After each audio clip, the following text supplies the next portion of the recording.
It is 8:11 now. We want to get some insight on the midterm elections. Today we're joined by Dr. Brandon Davis, who is an assistant professor at Tulane University. To have this conversation is something that is happening across the nation right now. First, let's start with the basics. Why are the midterm elections so important? Oh, the midterm elections are important because it's a way for the people to respond to the new administration. It's a way for them to respond to the government in a representative way that says that they like what the new administration is doing, or they would like the new administration to take another direction.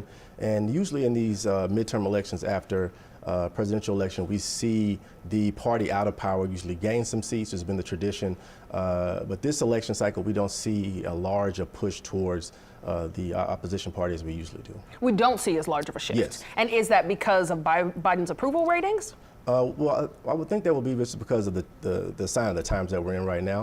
The general polls have shifted away from the Democrats about 6% towards the Republicans, and we're expecting to see something like that towards as it gets closer to the election, because there's usually a tightening of the races as you get closer.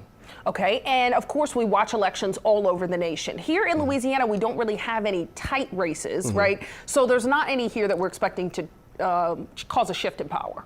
No, not here in New Orleans. In select states and select areas, there are some closer races, some tighter races, but not here in New Orleans. What are some of the big races? Of course, they're probably names that our viewers are going to recognize from national stories. Well, there's the senatorial race and the gubernatorial race in Pennsylvania. There's the gubernatorial race in Arizona. There's the senatorial race in Nevada that's really close. And so there are some elections that are going to be worth watching if you like, watching election returns come election night. But yeah, there are a few across the nation. Is there enough excitement to get good voter turnout for these elections? I think so. There's been talk about so many people voting already, and so the early election totals are fairly high. And so I think that, yeah, there has been and there will be a large election turnout. All right, and then what are some of the big topics that we are seeing these elections cover? It seems like the same buzzwords all across the nation when it comes to the economy, abortion. What are some of the big issues you think that will decide these elections? Well, according to the polling, it's primarily inflation. Okay. So from September to October, the people concerned about inflation went from 30-something% to up to the high 40s%. Wow. People heard about inflation.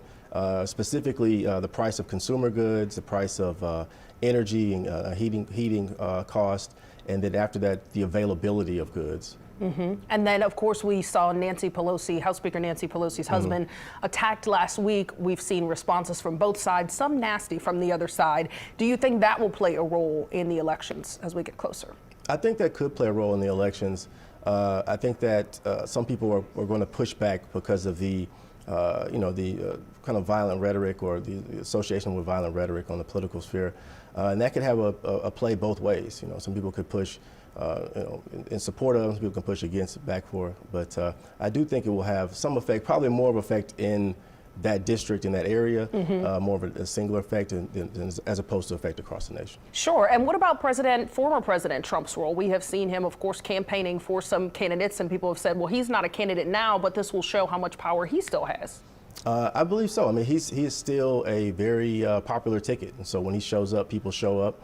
And I think he has attached himself to some of the candidates, so he will have a large effect in turnout in those areas. All right, and you mentioned historically at midterms, we see the power shift to the group that's not in power. So Democrats have control right now. Do you think that they will keep control after we see the midterms finished? I don't know if they'll keep control, but from the numbers we see now, it looks like they won't be as bad as it would have been as we could have predicted in prior years. All right. Well, Dr. Davis, thank you so much for joining us with that insight. We will be watching and voting. Tomorrow, guys, is the last day to cast your ballot early here in Louisiana. The primary election is Tuesday, November 8th.